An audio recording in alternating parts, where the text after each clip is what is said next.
Gravity Falls? Tourist trapped. 12-year-old twins Dipper and Mabel Pines arrive to spend their summer break with their great-uncle Stan Pines, known to the twins as Grunkle Stan, in the remote town of Gravity Falls, Oregon. Dipper describes Gravity Falls as a sleepy town. Once there, they have to work at Stan's tourist trap called the Mystery Shack. While hanging signs advertising the shack in the spooky part of the woods, Dipper finds a metal, hollow tree. Inside, he finds an electronic device that looks very old and has one of its two wires severed. After Dipper fiddles with some switches, a trapdoor opens up in the ground, startling Gompers, who was standing close to the hidden opening. Inside, Dipper finds a mysterious journal with facts and notes about Gravity Falls creatures that hint to an even greater cover-up hidden within the town's wondrous past and the present. Mabel introducing her new boyfriend Norman. This girl's got a date. Woo woo! Dipper then believes that Mabel's new boyfriend, Norman, is a zombie when he starts acting strangely and resolves to gain some evidence, after having a conversation with Suze.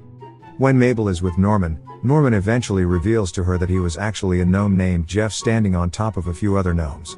Dipper asks Wendy if he can use the mystery cart to save Mabel. I need to borrow the golf cart so I can save my sister from a zombie! Convinced that she will be eaten by Norman, still presumed to be a zombie. Wendy gives him the keys and tells him to try not to hit any pedestrians. As Dipper drives the mystery cart to save Mabel, Suze gives Dipper a shovel for the zombie and a baseball bat in case he sees any piñatas. Dipper drives the mystery cart into the forest to rescue Mabel from the gnomes. The gnomes have Mabel tied to the forest ground. Dipper takes the mystery cart and finds them in the forest. After a gnome vomits rainbows, What the heck is going on here? Dipper questions what the heck is going on. And Mabel explains that Norman turned out to be a bunch of gnome jerks. Dipper realizes that he was way off and checks the journal, only to see that there is no known weakness for the gnomes.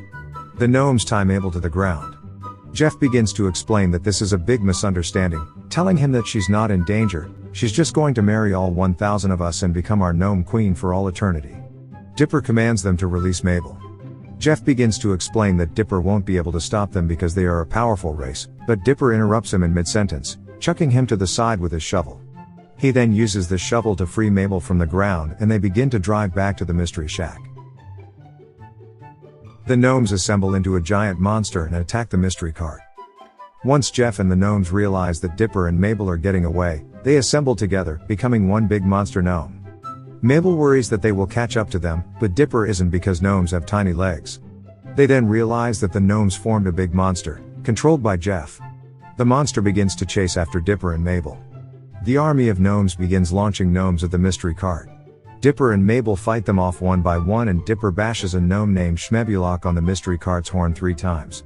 One of the gnomes lands on Dipper's face, shredding him, and Mabel punches it several times to get it to let go, and the gnome soared backwards, taking Dipper's old hat with it. After Dipper thanks Mabel for saving him, the monster then picks up a tree and throws it in the middle of the road. Look out! Dipper and Mabel closely slide under it and crash the mystery cart on its side in front of the mystery shack. Dipper and Mabel crawl from the mystery cart. Dipper warns the gnomes to stay back, throws a shovel at them, but they smash it to the ground. Dipper and Mabel both scream and Dipper wonders where Grunkle Stan is. Stan is inside showing tourists the world's most distracting object, distracting himself in the process. Mabel then tells Dipper that she has to do it. Dipper doesn't trust her plan, but she tells him to trust her, just this once, and then agrees to marry Jeff. Jeff gets excited, climbs down from the giant gnome monster and goes to put the ring on Mabel's finger. Once Jeff successfully places the ring on Mabel's finger, he wants to hurry and get Mabel back into the forest, but Mabel says that he must kiss her first. You may now kiss the bride. Jeff puckers up, but to his surprise, Mabel uses a leaf blower against him. Mabel sucks and shoots Jeff out of the leaf blower for revenge because he lied to her, broke her heart, and messed with Dipper. As he flies through the air, he crashes into the gnome monster and says that he will have his revenge. Without their leader, the rest of the gnomes are confused as to what they should do next. Mabel then begins blowing them with the leaf blower, forcing them back into the forest. One of the gnomes gets caught in the plastic from a 6-pack soda and is carried away by Gompers. Mabel feels sad that her first boyfriend turned out to be a bunch of gnomes, so Dipper tries to cheer her up by saying that her next boyfriend might be a vampire. They then proceed to do an awkward sibling hug. Dipper and Mabel walk into the mystery shack, and Grunkle Stan tells them they can each take anything they want from the mystery shack because he overstocked some inventory.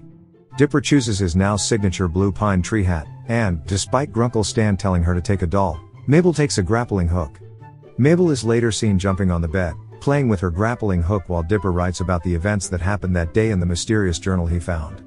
At the end, Dipper tells Mabel to turn off the light, but instead, she shoots it out of the window with the grappling hook, and they laugh about it. Meanwhile, Grunkle Stan opens a secret door downstairs by punching in a secret code on the vending machine, which leads to a secret room in the basement.